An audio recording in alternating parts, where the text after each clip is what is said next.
Ladies and gentlemen, please take your seats for another exciting event.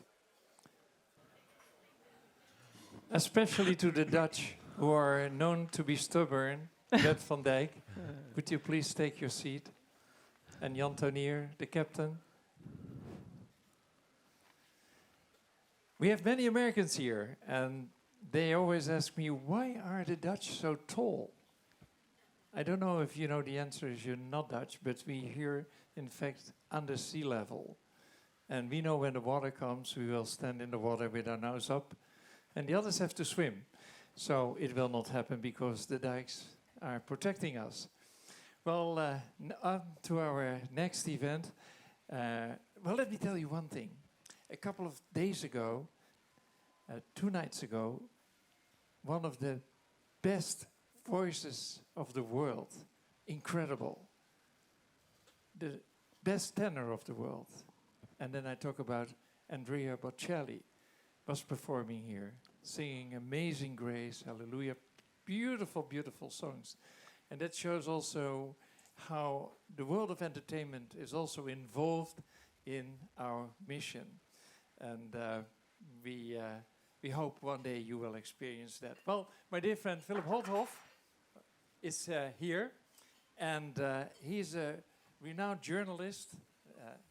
He understands the maritime world, and we have the best people to be interviewed about the challenge of recruitment. And here they are. Give them a warm applause. They're a little nervous, so they need a little help, and then I give the microphone to you. Thank you very much indeed. Journalist, it's a little bit a dirty word, isn't it? So I don't like to use that word. So it's a little dirty word. So welcome, friends of Mercy Ships, family members of Mercy Ships. I think it's like a family. I think everybody agrees it's one big family. We see many familiar faces. So it's a great honor to be here and that we can host this day. Just briefly introducing myself. Indeed, I'm Phillipe Holhof. I'm a maritime journalist indeed, but I'm also a little bit of a consultant. I've been specializing primarily in ferries, and this ship, it's not really a ferry, but it's a combination of, well, it's a small village, as we've all seen. I mean, it's a community, it's a village. And one of the things that, thanks to Per, I should say, that was, you see it on the screen here, it's Per and myself.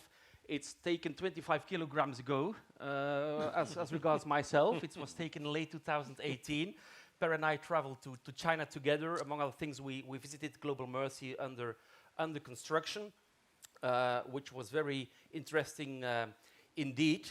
And I wrote about the ship. I followed the project almost since day one. And if I remember correctly, Per, when there was the Interferry conference in Malta in 2013, back then you were showcasing already the Global Mercy project. The ship had not been ordered yet, but the process had started to build this ship. That's right. So that's a little bit my connection to Mercy Ships, and that's since I followed this project, I wrote about it. Per and I, we traveled together. We spent many hours in the car in China. We spoke about the project.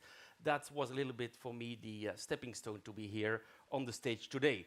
So I briefly introduce the speakers we have, the distinguished speakers we have today. On my right-hand side, I start with Per Westling, who's the managing director of Sena Roro, which is the company which has actually assisted Mercy Ships to construct the ship, but also to design the ship.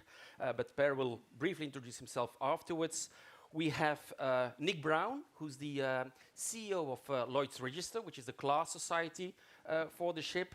We have the lady on the left is on the right, for most people to you, is Mirian de Vos, who's the HR director of Wilhelmsen, and she will also introduce herself. And then we have someone from Mercy Ships. He's the managing director of Mercy Ships in the Netherlands. It's Martijn Provily.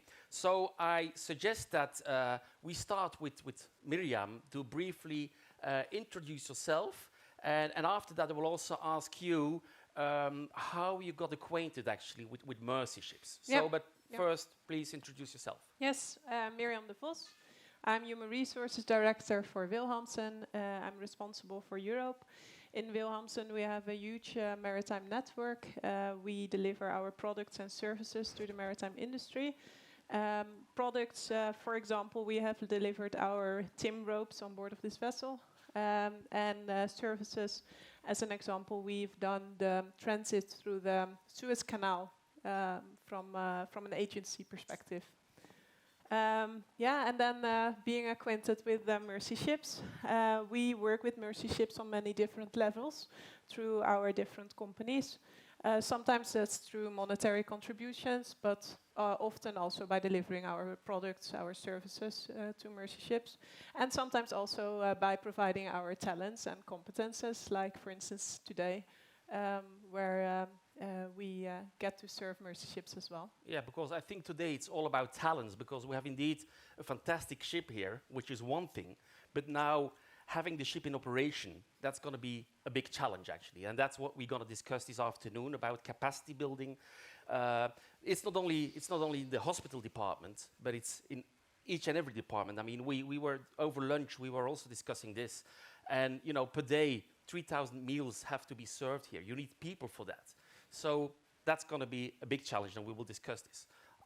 Next, we have, after Miriam, we have Martijn. Could you briefly introduce yourself, and your organization does need to be introduced, I presume, but... Yeah, Martijn Provily. I'm, ever since the 6th of September, I'm the Managing Director of the Netherlands for Mercy Ships.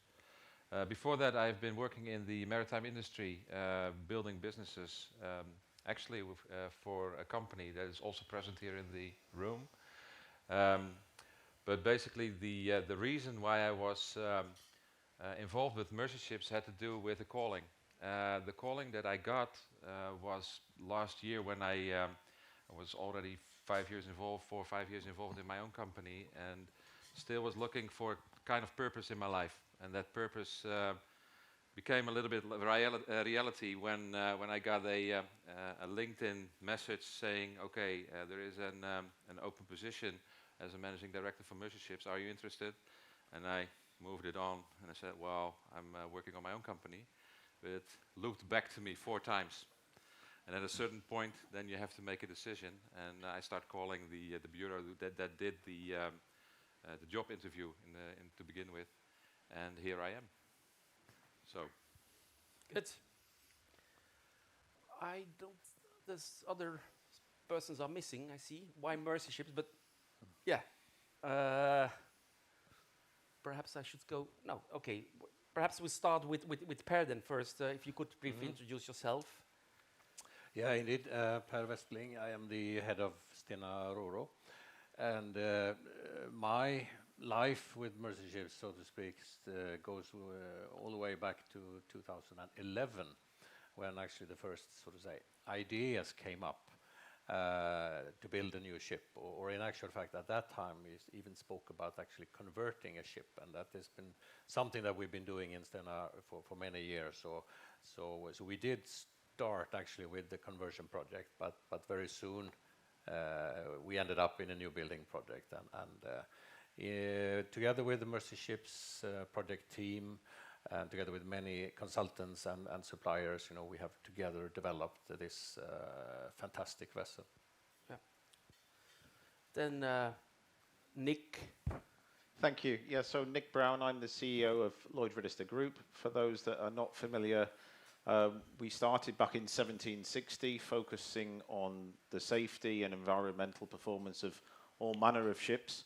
And we've had the pleasure of being involved in supporting Mercy Ships since, I believe, back to the 1970s. For me personally, going back to the era Per was just mentioning, back in 2011, 12, 13, I was actually leading Lloyd Redister's business in China. And at that time, our colleagues in Europe, our colleagues in the US, were discussing how we could support Mercy Ships with the next vessel, whether it be a conversion or a new building.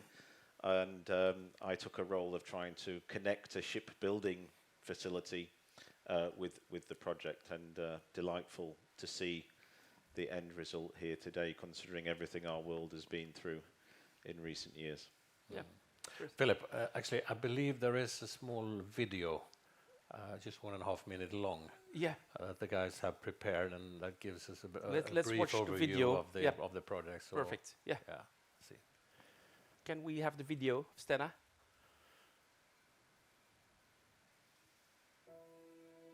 Have you ever heard of a floating hospital? No? Most of us haven't, but the fact is that the world's biggest civilian hospital ship is being built right now. An extensive new building project is being carried out by Sena Roro at the Xingang shipyard in Tianjin, China.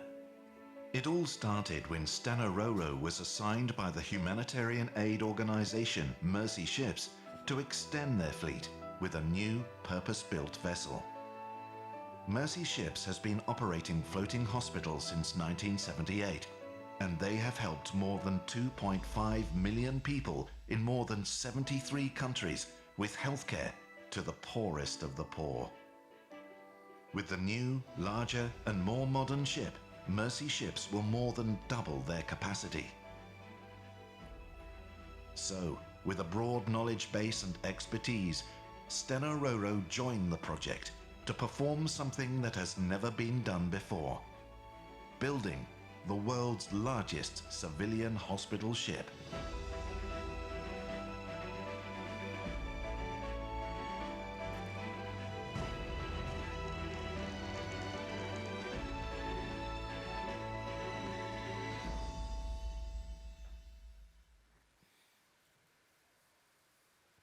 Yeah, truly unique indeed. It's the first of its kind, actually, this ship. So very interesting. Could we indeed? Why Mercy Ships? I mean, Nick just already said it. You first got involved in the 70s. That was with the very first ship. Then, yeah. Could we just briefly talk about how you got acquainted with Mercy Ships and what they did? Well, it was the story, the purpose of Mercy Ships, but ultimately the ship itself that connected us. That ship was a Lloyd Redister classed vessel. Okay. And so we had a if you like, day job to do, which was to make sure the ship was maintained safely and operated safely, and it met all of the international regulations such that it could move from country to country. But it was really the story behind Mercy Ships and the purpose of Mercy Ships and the how do I describe it? The impactfulness of the Mercy Ship story that just gets straight to the heart of all of the colleagues across Lloyd Redister Group.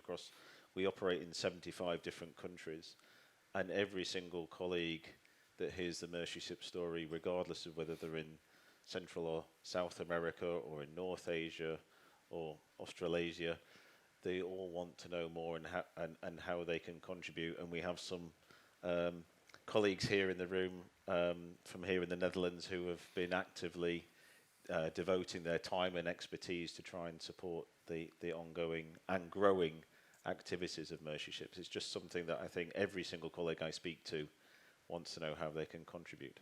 So, and all the ships in the fleet, I mean, also Africa Mercy is LR classed, Yes. right? Okay, good. So, how about you, Per? Because how did that start? I remember you told me the story when we were in the car in China that, yeah, you had been approached, I think, by the brokers.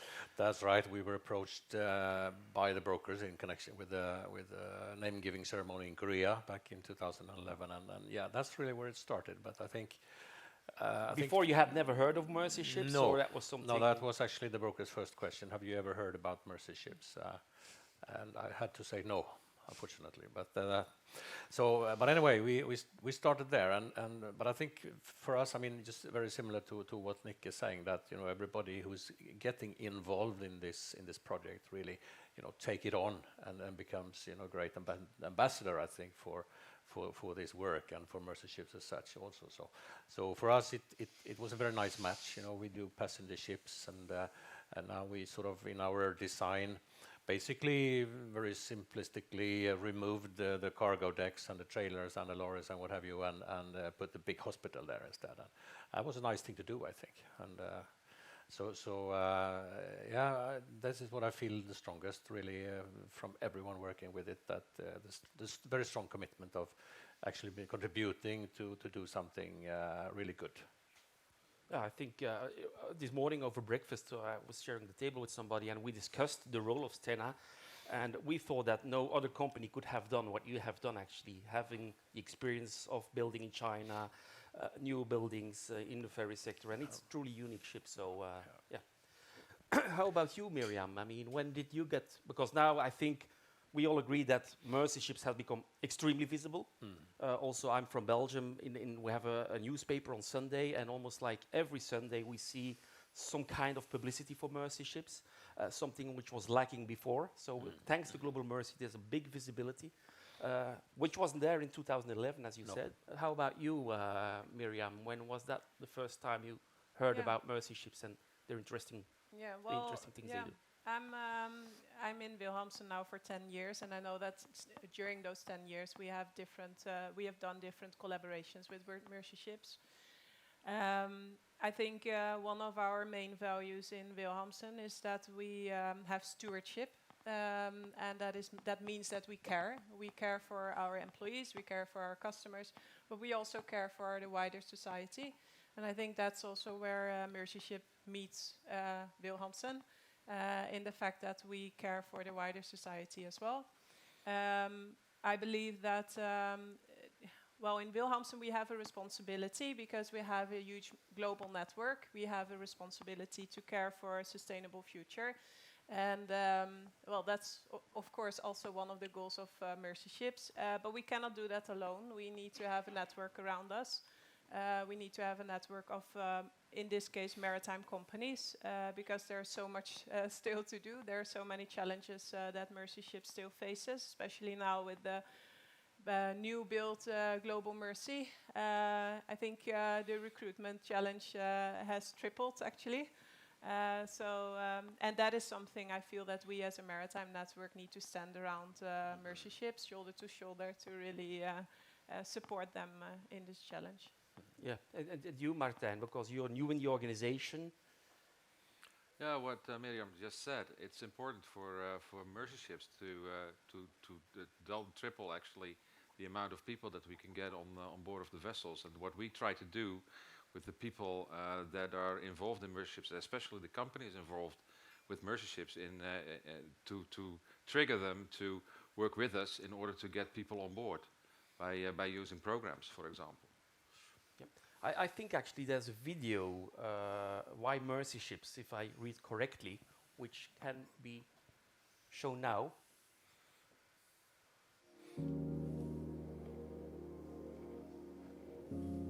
Preventable deaths are everyday realities for most African families.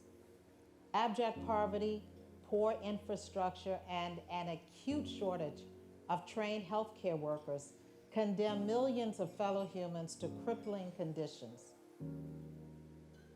For Mercy ships, the hope and happiness that we bring every day to the most vulnerable people in Africa are incalculable. Hope is having confidence that things will get better ahead, and that's what we bring. For more than 40 years, Mercy ships has so far impacted close to 3 million people who've had their lives restored by thousands of volunteers from all over the world. This hope is also shared by the new generation of African healthcare workers that we are training. Mercy ships has come a long way, but we're just getting started. With the Global Mercy, the largest and first of its kind in the world, we're going to reach more, teach more, save more, and with our partners around the world, we will build a new healthcare workforce in Africa. We can't do it without your support. Not only do we need donations to help run our ships, but we need volunteers from all over the world, not just medical professionals, but teachers, photographers, maritime crew. It takes all kinds. Are you ready to be part of this next chapter with us? Are you ready to provide hope, healing, and life.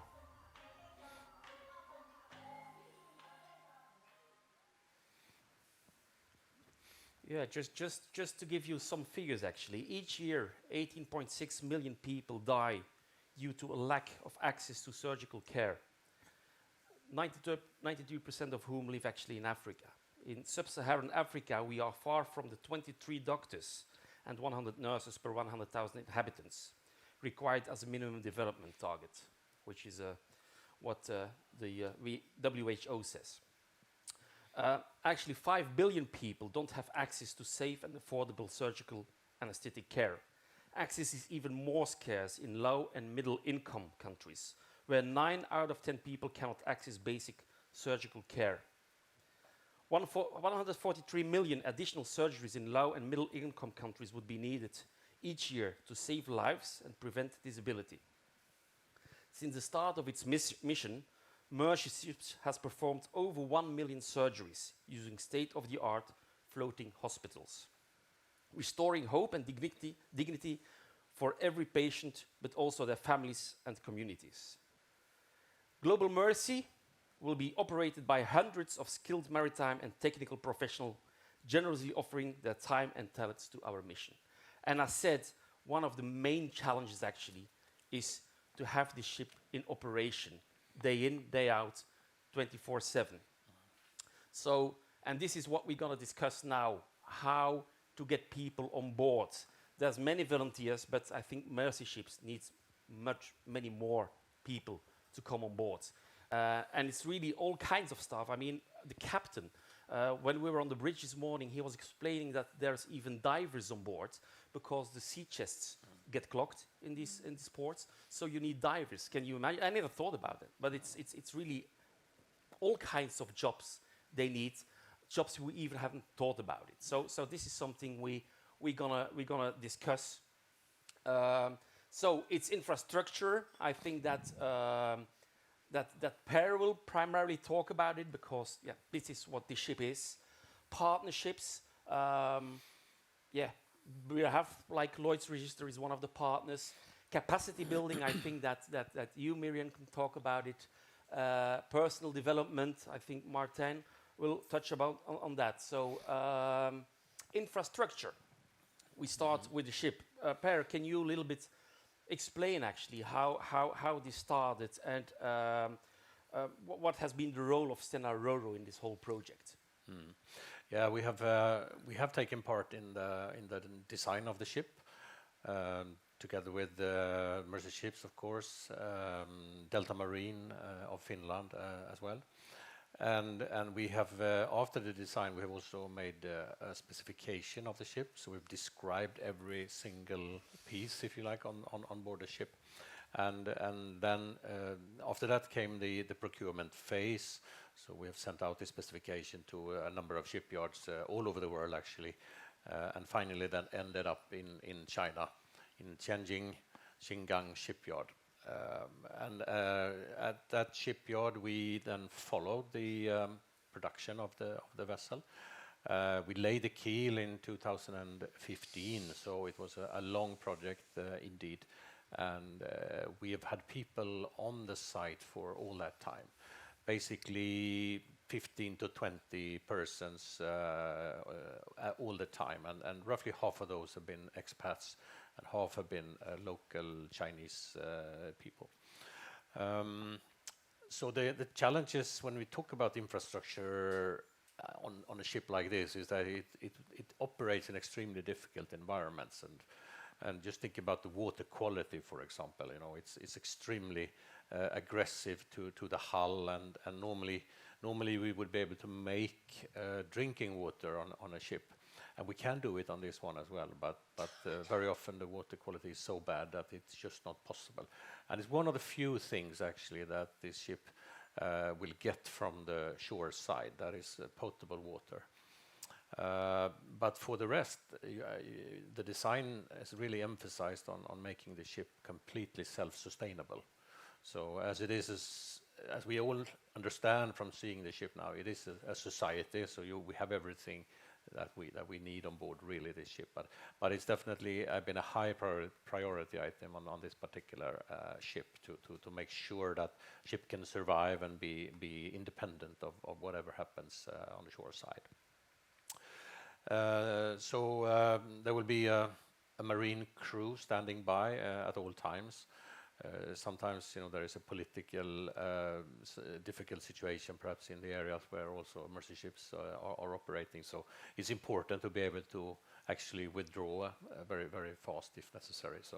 So again, it's a completely independent and self-sustainable society.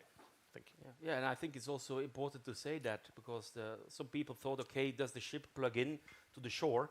Well, that's, I don't think, an option in Africa. And it's also what the captain said. It's rather the opposite. That's where we could deliver electricity to shore. So especially when you are having surgeries in the hospital, you can't afford a blackout, of course. Yeah. So I think redundancy is very important here on board. So redundancy is very important, and also, of course, all systems on board have been designed in order to have an absolute minimum, for example, of vibrations, because we have our own generators, and it needs to be completely quiet and non-vibrating here. I think Lloyd's Register also played a role there when it came to vibrations and all these things. Definitely.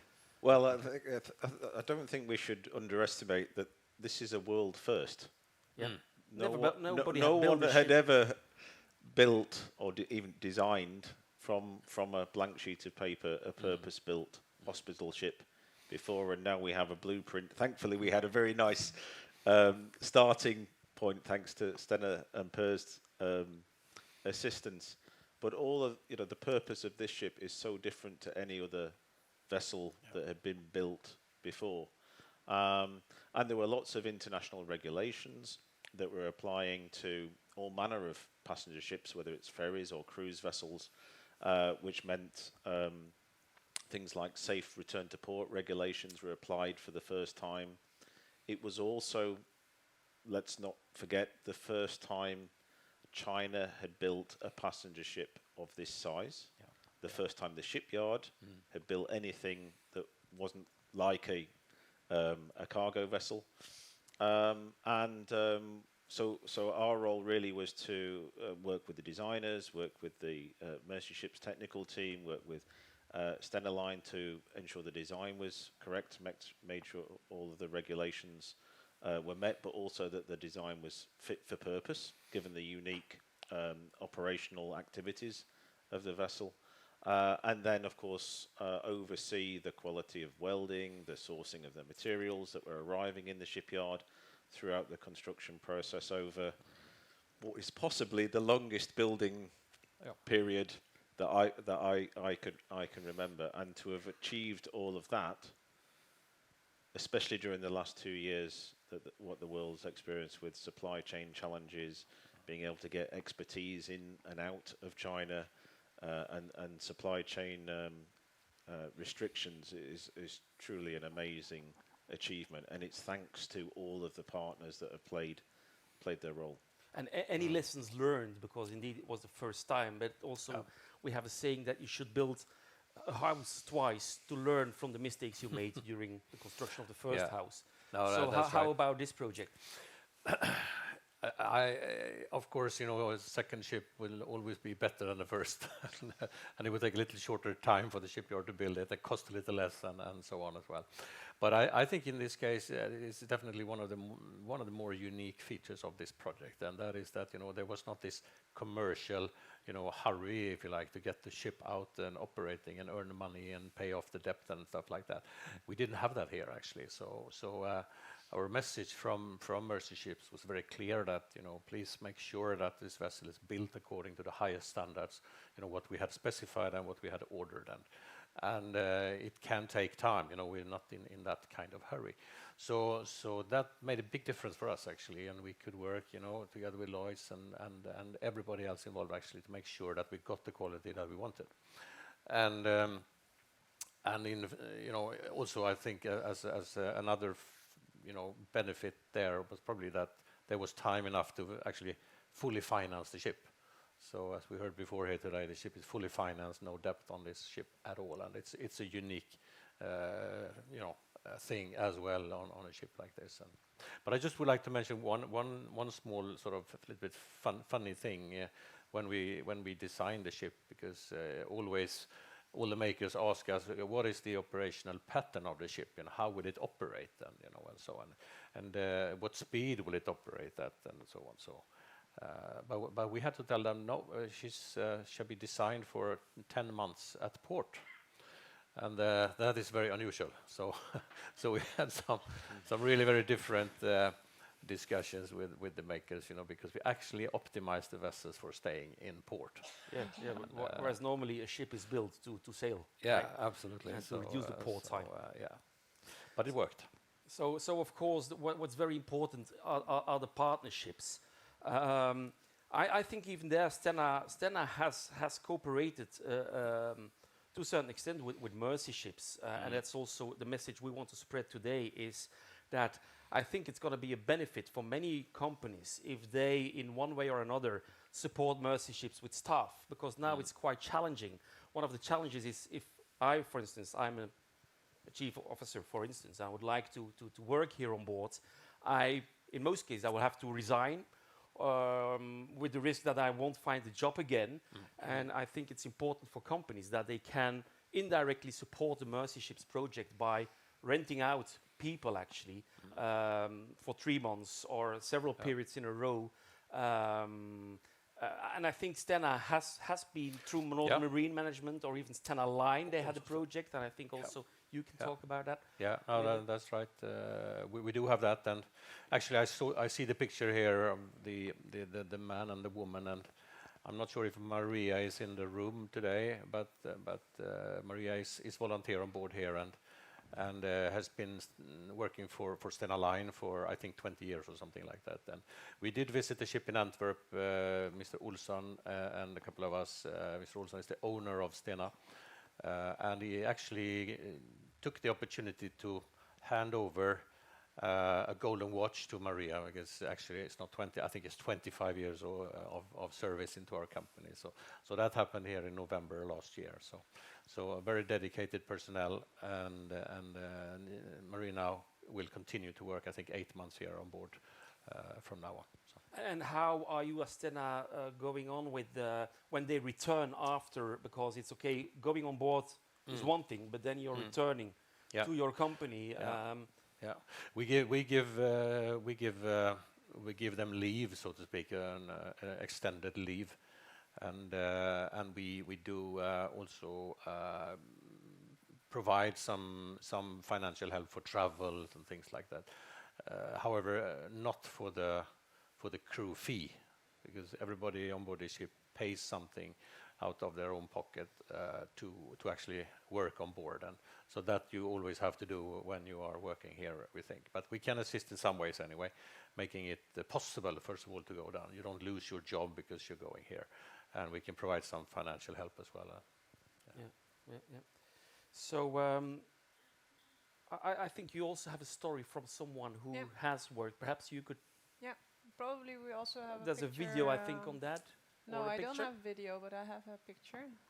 Okay. Yes. So this is my colleague Jelmer Koopman, who is also in the audience today, and he joined Mercy Ships in 2015 to 2016 for 1.5 years. He joined the African Mercy in Durban, South Africa, and in Taomasina in Madagascar, and he refers to his experience as a life-changing experience. It was for him a chance to broaden his horizon, expand his network, and also gain work experience. He joined as an engineer on board of the African Mercy. And I'd like to link this to the story of Don Stevens that we saw during the guided tour, where he refers to what is your dream and what do you do to make that dream come alive.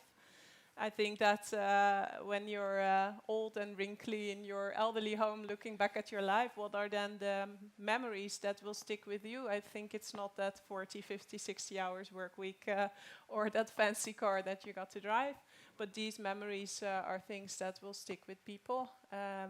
Really being able, seeing poverty, seeing unfair chances in life, but then also being able to contribute.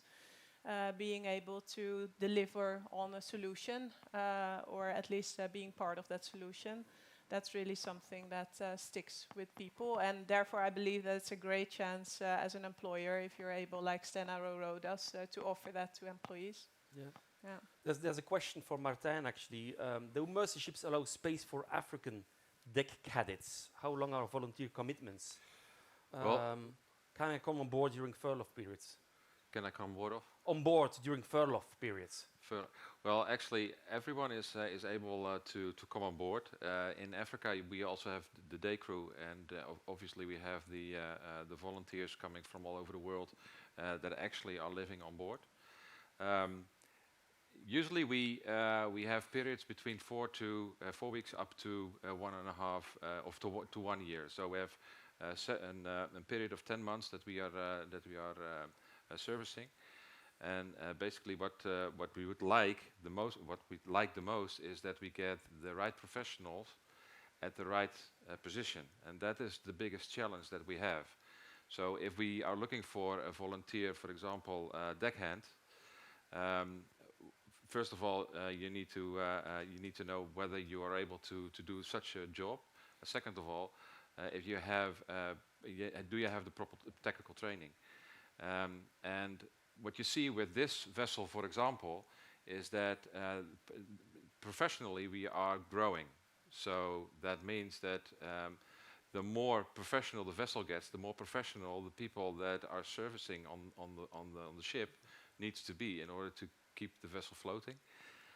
So that means if you want to have a good crew, whether it's on deck, whether it's in the engine room, whether it's in the hospital, you prefer to have a high rate of qualified personnel.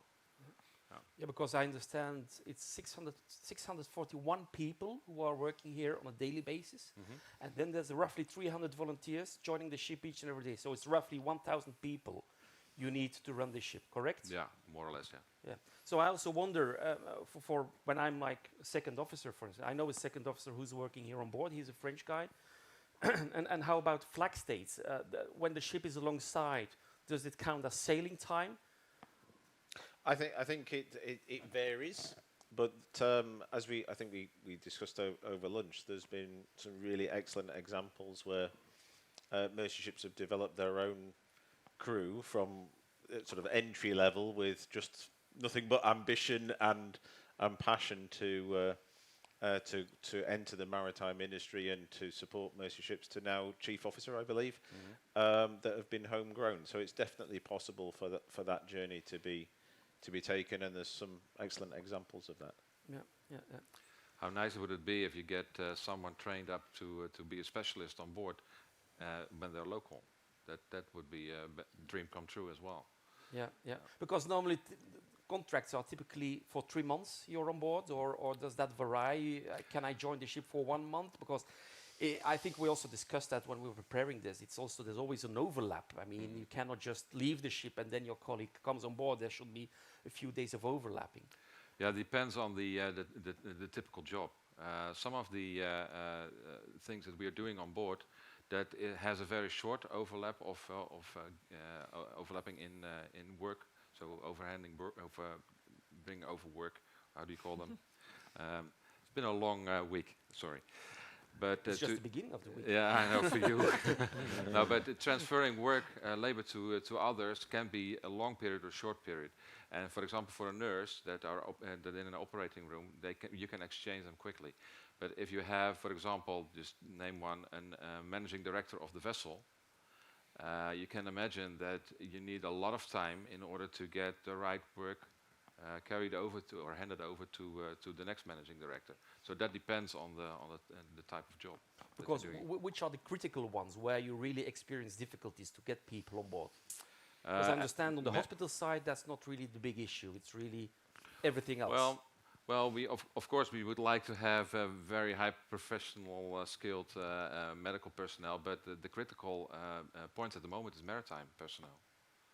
As you can see, this is it's a huge vessel, and that needs to be maintained, but it also needs to stay running during the period of service. That's what Per just said as well. even though it's in the harbor, it's almost fully self-sustainable. So that means that you need to have the right people in the engine room, for example, to maintain, for example, water makers or pumps or engines or the azimuth pots, for example. So you really need to have high-level And skilled there I think it personnel. will be key to convince your partners actually to, like a Stena or any other big shipping company, to let's say rent out people to you. I also don't know. I mean, many seafarers are Ukrainian, Russian, so I don't know with the situation we have nowadays. Shipping as such is already very difficult, I think, to get people, and then if you have a ship like this, it's even more difficult. Yeah, but I do think that if, especially there are a lot of people in this room that can help us by providing, for example, the right personnel to us.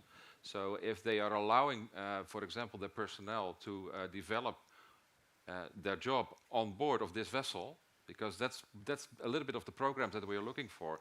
If people are having skilled personnel, for example, IHC is doing that here in the Netherlands. They're providing personnel, if possible, to service, for example, when docking. That's one of the things. But there are also ship owners that could provide in personnel if they have maybe one or two people that really want to serve on board of the vessel. Say, okay, I'll give you permission for 4 weeks, or a month, or 3 months, in order to serve on this ship. And what I'll do is I'll pay your salary, but the rest you need to do yourself. That's already helping their personnel in order to get on board. But secondly, a very important thing is, I think, is that if you really want to evolve your personnel as well, and we talked about it, Miriam. If you want to have people having an experience on board of this vessel, they will take it with them in their job that they're doing. And that's, I think, modern. To my opinion, that's modern HR. So how do you keep your personnel involved in what you're doing? Is by letting them do, for example, a mission tour on Mercy ships. Yeah, I believe that there are several benefits as an employer to offer a volunteer experience to employees. I think from an employer branding perspective, it's great if you can market this as an organization towards your applicants. I think it also creates a certain engagement for employees to the company. And also really important to mention is that after an experience on board of Mercy ships, you will not get the same employee back, but you will get a richer person back, someone who really seen something from life. If you talk about, for instance, work stress or stress is one of the 10 causes to death now, determined by the World Health Organization. I think providing a volunteer experience to employees really offers a certain resilience. You've seen something of life. You've gained a broader perspective on life, and that also helps you to handle stress, for instance, in other situations. I think it also creates a certain resilience to be on board of a ship, being away from your family, from your loved ones, in another environment with other people around you. That is not always easy, it's not always fun, but I think that also creates a certain resilience for employees that you can also benefit from in your further career. So it's not only the work experience that you can actually gain on board of Mercy ships, but it's also the personal development you go through during an experience. And again, we would love to give presentations to companies in order to explain why this can help first, but secondly, for us as Mercy Ships International, we have, well, actually, you have helped us building this beautiful vessel, but it also means that we need more people, or actually we need a lot more people in order to get these ships operating. So, in that way, we need to professionalize, and together with Stena, but also with Lloyds, we can. But also with you in this room, we can work on a program in order to make that happen. A good question. Sorry for but a good question that is here is how does working in the Mercy Ships deck department differ from the industry?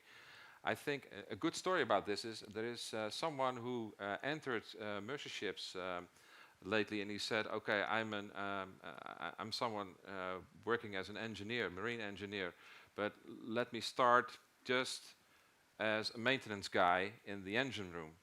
And the reason why we did that is because he wants to experience what it is working on a vessel like the Africa Mercy in this case, because that is not so much of an experience or an ambition that you want to be better or improve your work skills, but it's more an ambition to improve the person that you are.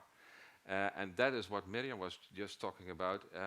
Coming back in the industry again, you take that with you. So you're going to look differently to the work that you are doing in the industry, and be more fruitful also for the company that you're working.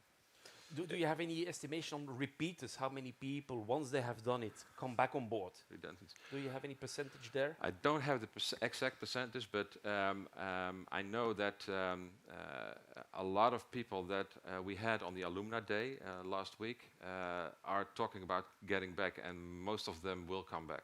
So we see that we have a large crew of people coming back after doing service on one of the ships. And I think if I could just chip in, if Lloyd Redister's experiences are anything to go by, and we have a colleague in the audience, Nima Moyne, who I think we might have a short video to show, but it's like a snowball effect.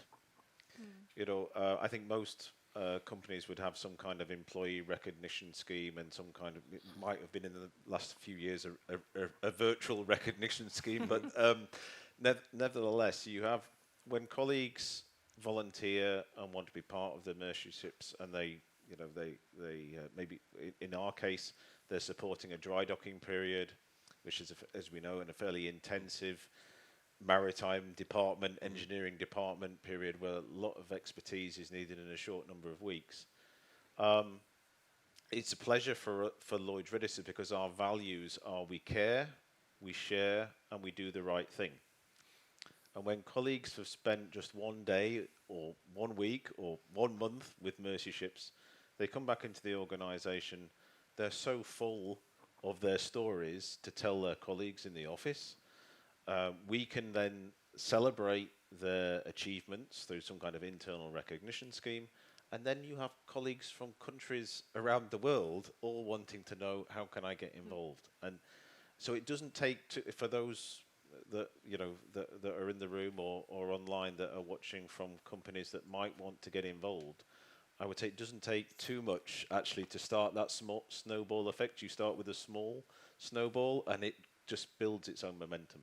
But I suggest that we perhaps can see the video now, if that's possible.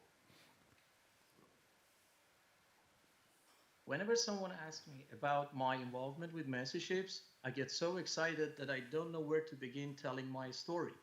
As a marine engineer who has been involved in surveying and inspecting ships, I began to ask myself questions like, on the day that I retire, what would make me especially proud of my career history?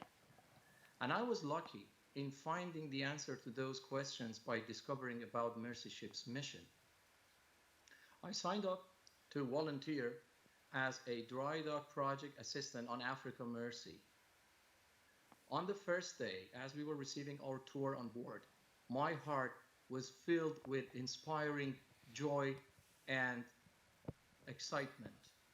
I had wanted to share this great joy and excitement and fulfillment with my colleagues, and to involve them too.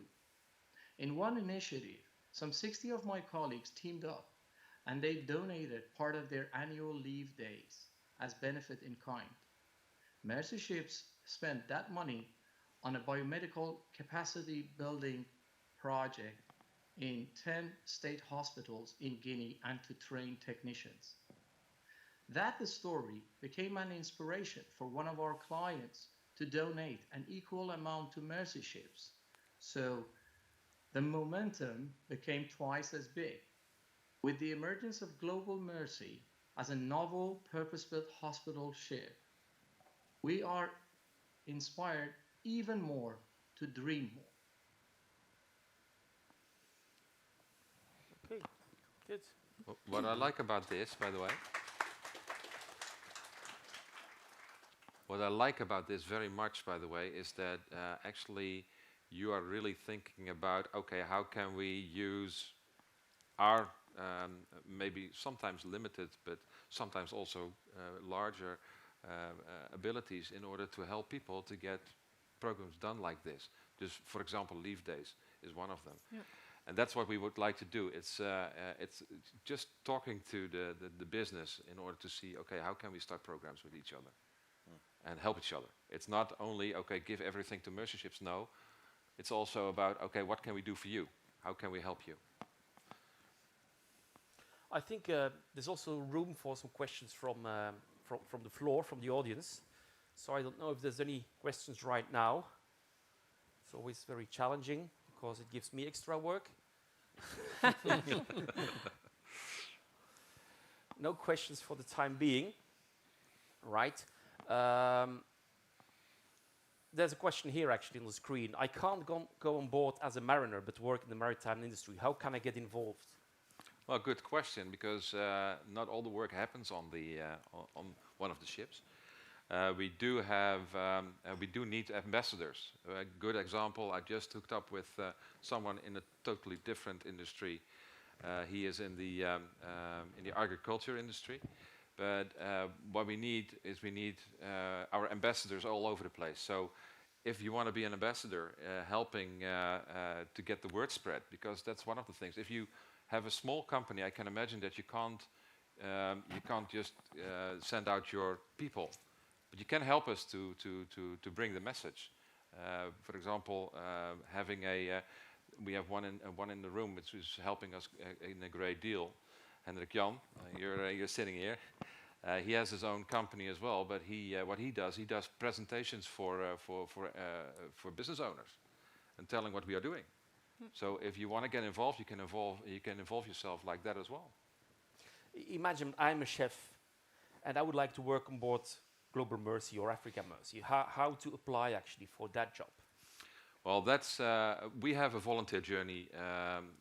We in the Netherlands, but also internationally, we have a volunteer journey. So you end up enlisting with the local office. So in this case, the Dutch office. We have people here in the room that are doing that kind of work, and they will guide you through the volunteering process. So they will start a discussion with you. We have a very high right people at the right place percentage here in the Netherlands. We are at, I believe, 89%. And that's important because we would like to have people on the right place at the right time. But it also means that if we don't have not a specific job for you, you can go into the talent pool, but our crew will keep you maintained until there is a spot available for you. And how about training? Because you're ending up on a passenger ship, which is not like a cargo ship, where you have lifeboat drills and all these things. So how are you dealing with that? Well, actually, I'm a tour guide officially on this vessel during these 2 weeks, and even I had a specific training in order to do that. So we had a security briefing and a safety briefing. So that training is included because you need to know what's going on the ship, obviously. But that will be in the talent of in the volunteer journey completely explained. So if you have specific questions, I would urge you in the room. If you have questions, there are people from Mercy Ships here in the room, and if you are interested, just ask the question. Yeah, and maybe as an addition to Martijn's story, I think there are more professions needed on board of the ship than we can imagine. I had a tour on board of the Global Mercy last week with my husband and my son. And then the tour guide asked us, are you interested to join Mercy Ships as well? And we were a bit puzzled whether we would be able to contribute something. My husband is an architect and I'm human resources manager. So, but then they said, yeah, we both need them because we are also building a hope center outside of the ship where we arrive. So we need an architect to provide that, and we need a human resources manager on board of the ship. So I think there's more needed than what we can imagine. I mean, we instantly refer this to maritime personnel or medical personnel, but there's much more needed than that. Yeah. Yeah. Yeah. Because there's also room for families here on board. I mean, how many families can live on board?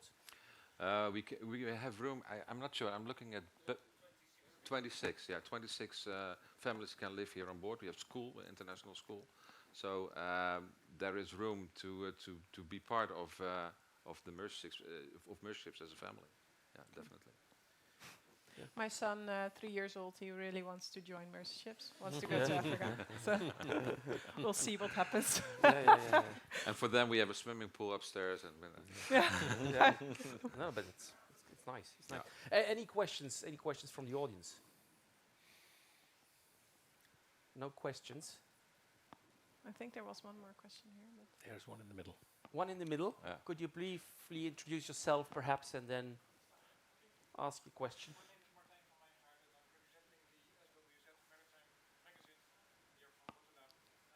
They will bring a microphone. They will bring a microphone to you. I love to write a very good article on this new ship and on the Global Mercy in its background for my maritime readership. And that's the reason I'm here. I want to get as much as information as I can get from you. And thank you for giving this opportunity and telling us so much about the new ship and your organization, your volunteers. My basic question is, with this new ship, you're doubling your capacity for doing this good work in Africa. Are you also doubling your shoreside organization and your number of volunteers, your logistics, etc.? You can imagine that if you you have one ship which is smaller than this one, that operates differently than you have two vessels, especially when the second vessel is quite a bit larger than the first one. So what you see in the international organization is that we are evolving. So that means that we try to keep it as efficient as possible. That means that, for example, we here in the Netherlands, we have the European Distribution Center. And it also means that we want to maintain the amount of people working in the distribution center after ratio the same as we did before. So that means that we, in terms of efficiency, we would like to push more through the warehouse with fewer people in ratio. And that's obvious. The profession we need to be becoming more and more professional in that matter. Yeah. And we have to also look at the costs.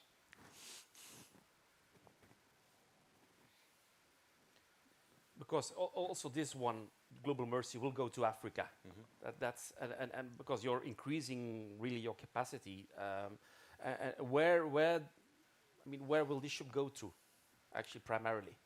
Once in service? To Africa, to the West African. Senegal. Or Senegal, but could also be the other countries that we are involved in. Yeah. Okay. Philip, there's another question. Yeah. There's another question.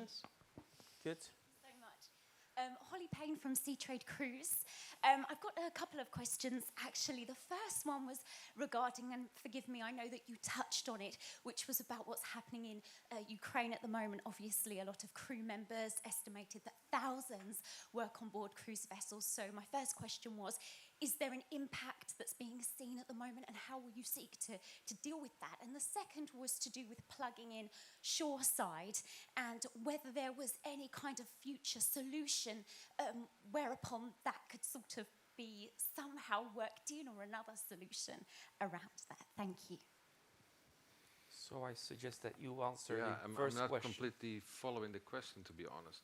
Now the problem is that it's also what I mentioned. If there's any, please correct me if I'm wrong. If there's any knock-on effect, the crisis which is happening in Ukraine, with many seafarers being Ukrainian and Russian, also on cruise ships, and you're potentially fishing in the same pond, actually, because people working on cruise ships could potentially work on this ship, especially in the hotel departments.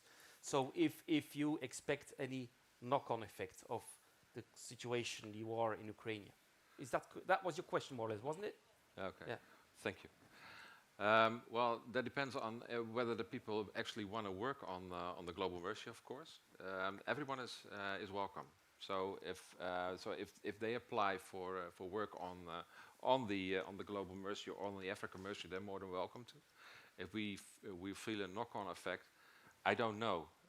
Right now, you even don't have so many Ukrainians, probably, because that's a typical phenomenon, I would say, in merchant shipping, which perhaps you are not there. I mean, that's correct. Yeah. Yes. But they are more than welcome, obviously. Because what's the typical nationality? What do you have any ranking in nationalities of people working on board? Yeah, there are. For example, the Netherlands is a large provider of volunteers on board, but also the United States, also Switzerland, the UK, but all the other nationalities in which we are with a national office, they are providing with crew members as well. And then the second question, either Nick or Per can answer that, and I think we also already discussed it, was the plugging in, which to the shore electricity, which is most likely not an option, but yeah, the ship is perhaps future-proof for that, or I can start with the ship side of things anyway, and so the ship can handle connection of offshore power, but the problem is the infrastructure on the shore side. It is significant in investments and very special high voltage cables and things like that will be required, and I guess that's why mercy ships are operating in these countries, that there is a very poor countries and very limited these kind of features that there are there. So that is one thing. As I said, the ship can handle it, and it can actually even provide power to the shore side if that would be needed. But it would theoretically be possible, like a hospital on terra firma, where they get electricity from the grid, but they have redundancy. I mean, they have their own emergency generators. Would that be a possibility, that you are plugged into the shore, and in case of an outage, that you can immediately? Because when you have a surgery, of course, there's no time to waste. No. In theory, yes. I would say so. Yes. In practice, no. In practice, I'm not sure. We might have some people from. Jim is not, shaking his head. I can see. So. And I would say, even in dedicated cruise terminals, shore power is only just becoming available for places like Miami, Southampton, etc. Very large, very busy cruise terminals. Shore power is only just becoming available in those dedicated terminals. And I think we should also think about, as I think Jim was saying, how is the power generated ashore? Because it may well be that the power generation on board Global Mercy is much more efficient than the power generation ashore. So the amount of CO2 that's produced to get a kilowatt of electricity may well be much more efficient on board the ship than it is ashore. But then isn't it by 2030 that it's becoming mandatory to plug in anyway, and no longer? That is for ferries and container ships, but not for a special type of ship like this. So this ship will get an exemption for that? Yes, it will, absolutely. It will not be applied on this kind of ship. So, but I think you're right. I mean, these engines are of course top-notch, very modern, and can also, in fact, be converted to future fuels and so on.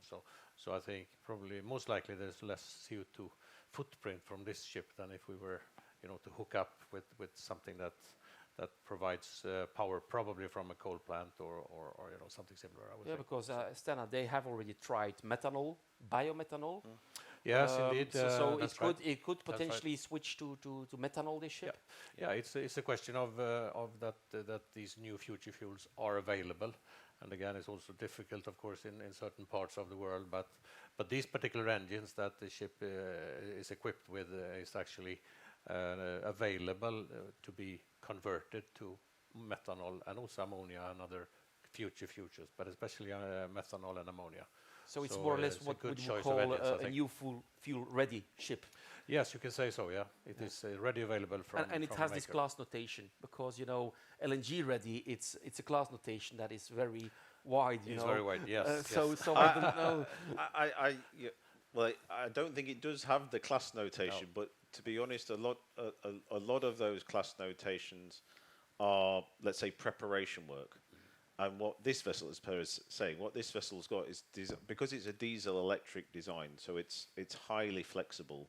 And as we did actually, I think, with the Stena Germanica, that's right. 2016 together, Yeah, that's when right. she was That's right. converted from, or converted to methanol.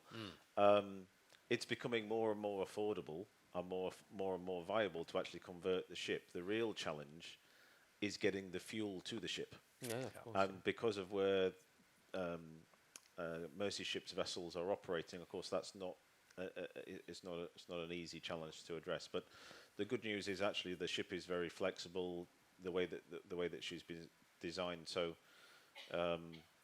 it's a highly efficient starting point and a very flexible ship for the future. Any other questions from the audience? There's one question there.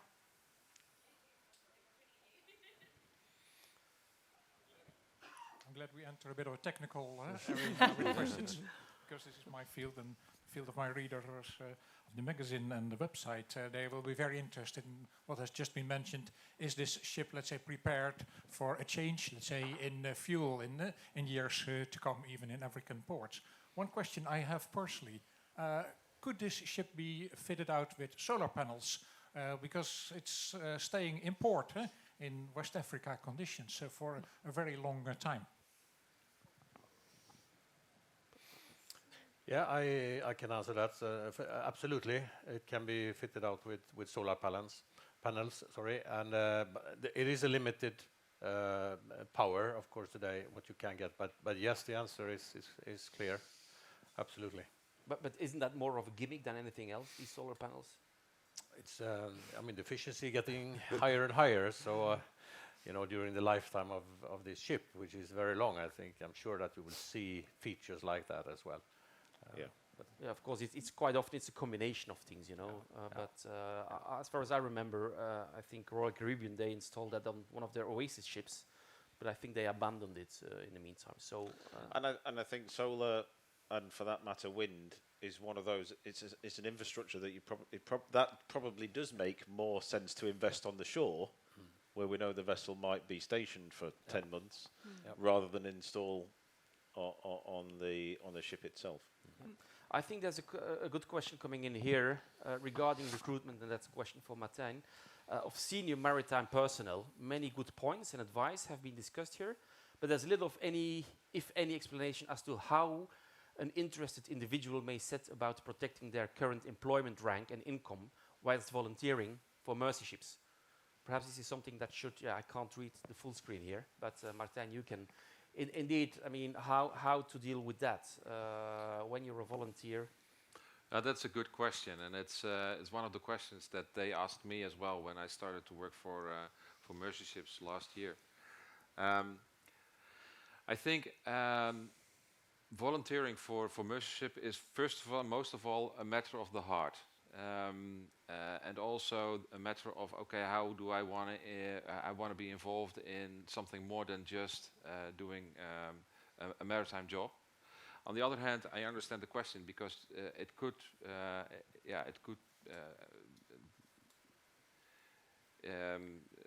the reaction could be that your loss of wages, of your salary, what will be my position when I'm coming back, etc., etc.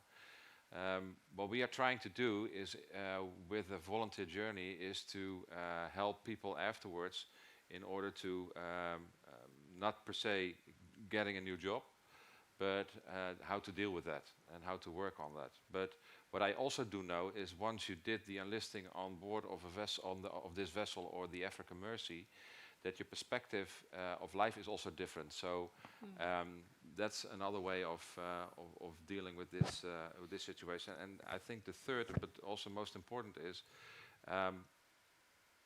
start a discussion with your management, because I think basically the question is not so much what would be my position, but does my management want to have me back?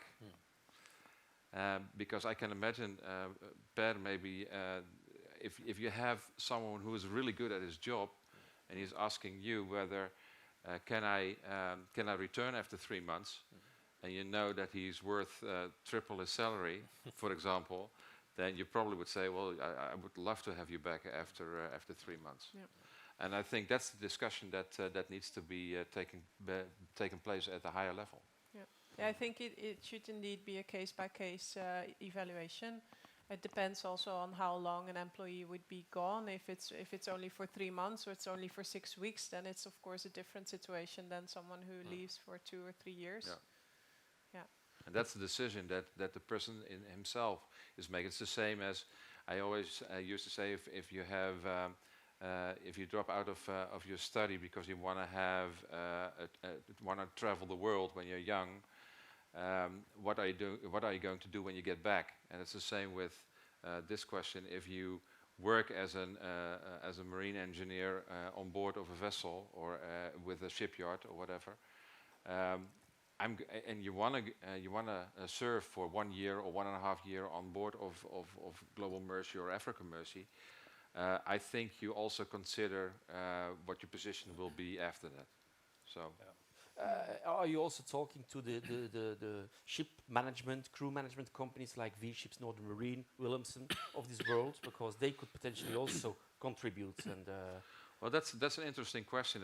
That's the basically the discussion we are just starting up, and that's one of the reasons why Miriam is here.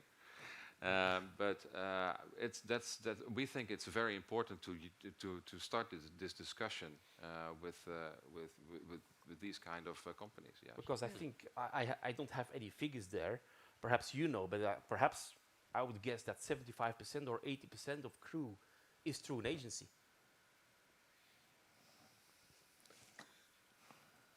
Nobody has the answer there. I mean, I'm talking about merchant shipping now primarily. We shouldn't go. Ferry operators is different, but in talking about the deck and engine.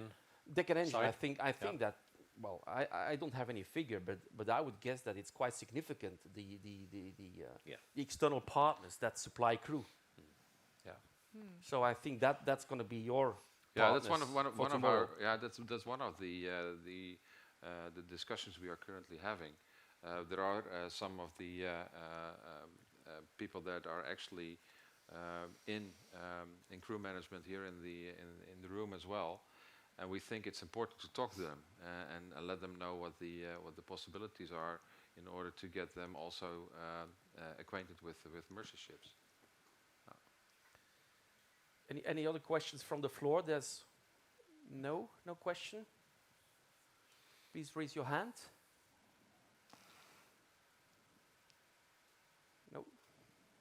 No questions from the floor. Yeah, there's one there. Arjan?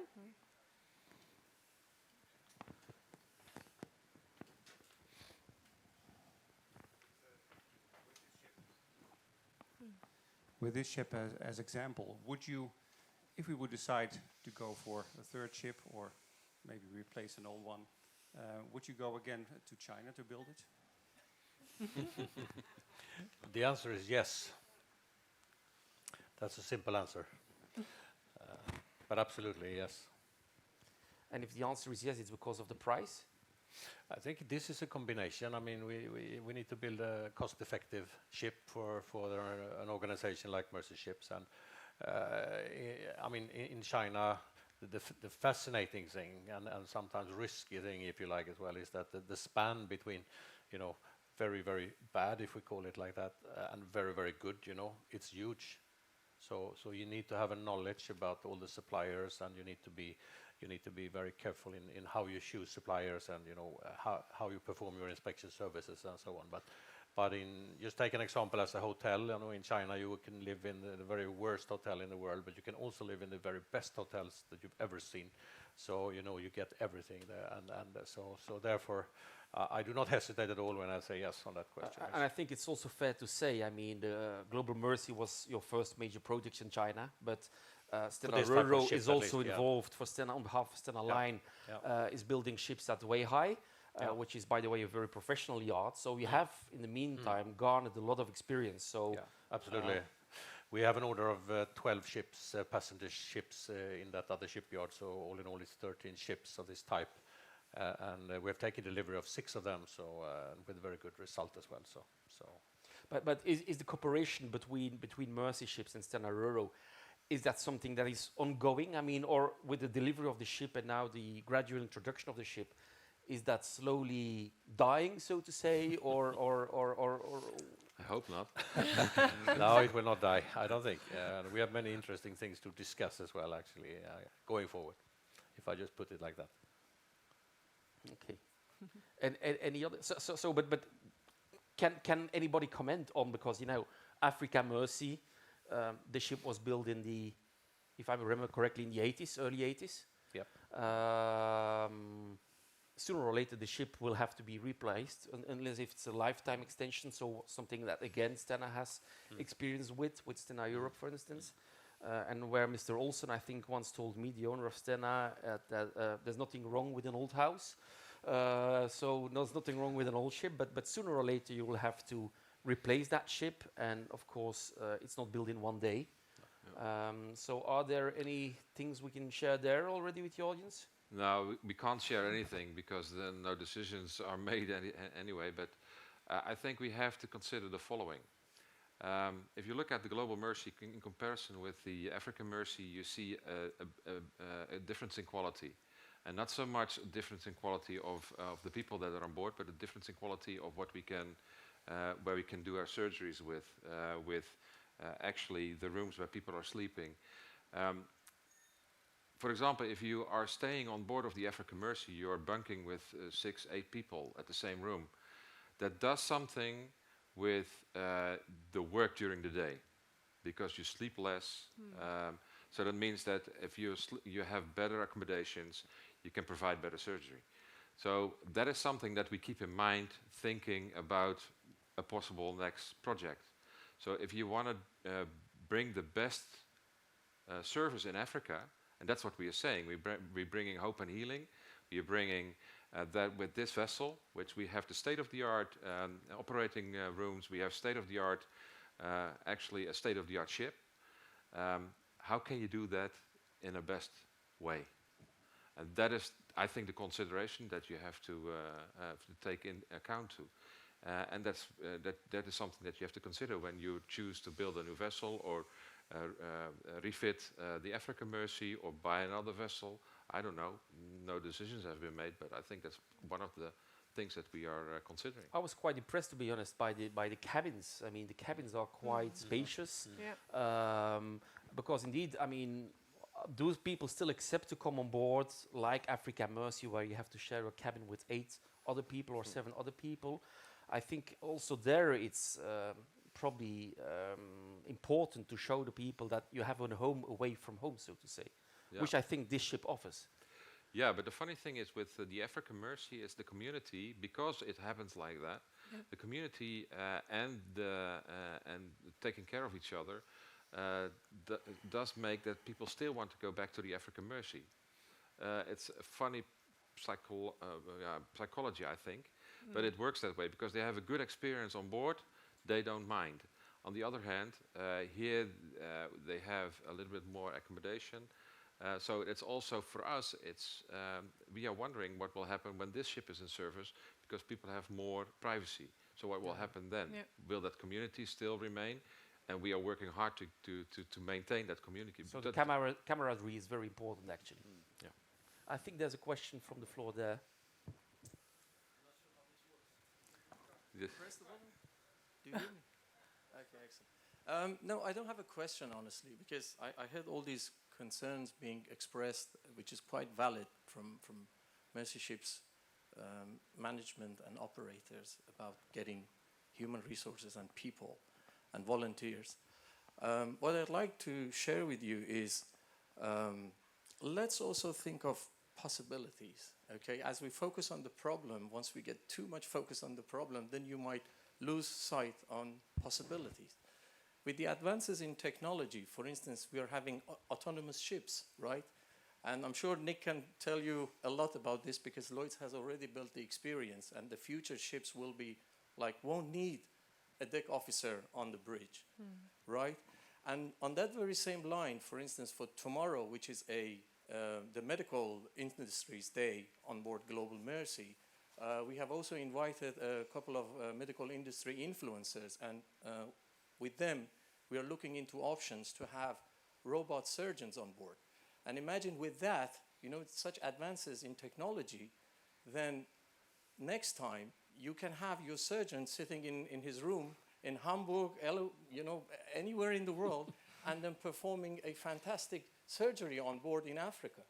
So my request is, think of possibilities, think of advances in technology and then new opportunities. Thank you very much. I think a very interesting point you made. Yeah. I think we're getting close to 4 o'clock, and perhaps it's a question for each of the panelists. What's your hope for the future of Global Mercy? We can start with Nick, and then we... That she's the first of many. Okay. But then it's going to be even more challenging. I mean, if it's the first of many, it's already challenging to get... I just think that this vessel is a massive achievement that was only possible through collaboration, people devoting their expertise, their talent to one aim, and having done it once, I would hate to think that we don't now have the ambition to repeat it. Yeah. So Lloyd's Register remains committed. Absolutely. We've got the design, we've got the shipyard, we've got the team. Absolutely. But would it be a repeat design or? Yeah, I mean, it depends on when it's done, I think, if and when it's done, of course, because, if it operates for a certain time, there are always, tweaking of the design that will take place and so on. So, but yes, I think basically so, I think. And just to spin on what you said, Nick, in shipping, we always talk about supply and demand. And here, I mean, it's a huge imbalance, I think, because the demand of these services that Mercy ships are performing, it's huge. And the supply, in this case, of tools, this ship, very, very limited. It's just one. So challenge is to operate it, to have people actually doing this. And on this ship is fantastic because it's volunteers. People pay to go to do their job. That is the challenge, I think. So, but the demand is huge. So, yes, more ships would be great. But what's your hope for this ship then?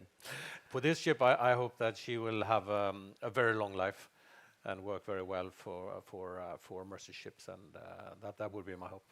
And how about you, Miriam? Yeah, well, if we are building more ships, then we need more people. So now what I really hope for the Global Mercy is that we can build a network around this organization of maritime companies that also contribute to the goals of Mercy ships.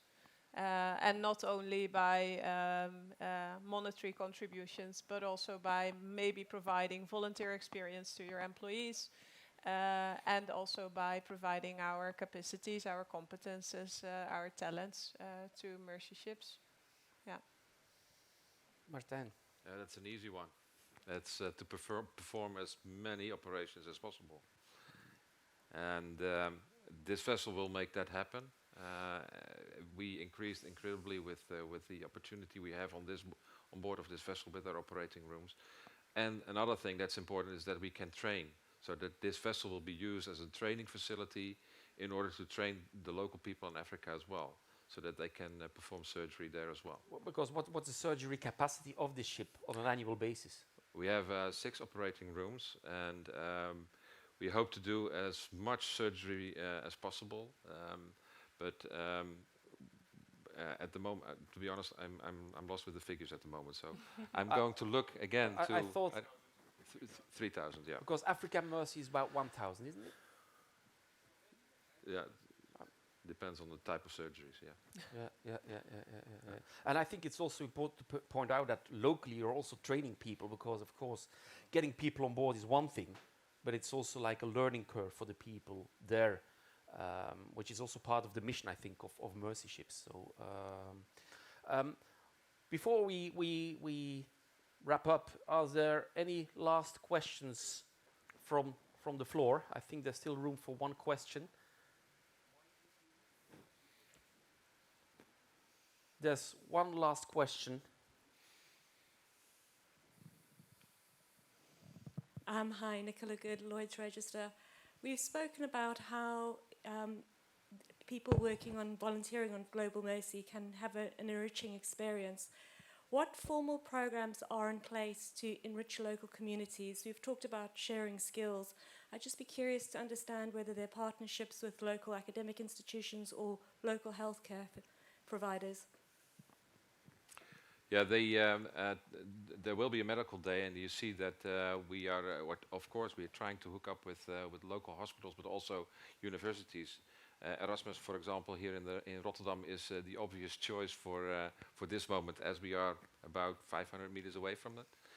But we are looking forward to partnerships. What Mercy is all about is working together with people that can help us, but with people or with companies or with organizations that we can help. So it should always be a two-way traffic in this way. So yes, absolutely. Good. So I think, well, the main message is for today is, yes, we have the ship, it's there, but now let's aim for having the people on board and operate the ship tomorrow. Yes. So I would like to thank the panelists, Martijn, Per, Miriam, and Nick, and of course you as well, friends and family of Mercy Ships, for being here. So thank you, and I think there's now room for some networking. I don't know if there's any closing words from Mercy Ships. If not, I'd like to thank you for being here all. Yeah, maybe you can close it for tonight. First of all, I want to thank you that you're all here. For Mercy Ships, this is a very important moment, as we are aiming definitely for good personnel, but also maritime personnel. So you are important to us. And for that, please use this moment to network, get to know each other. As we would like to say, we are brothers in arms. So if you have any questions, there are people from Mercy Ships here in the room, and drop the questions if you like. So thank you for being here, and thank you for helping us. Thank you.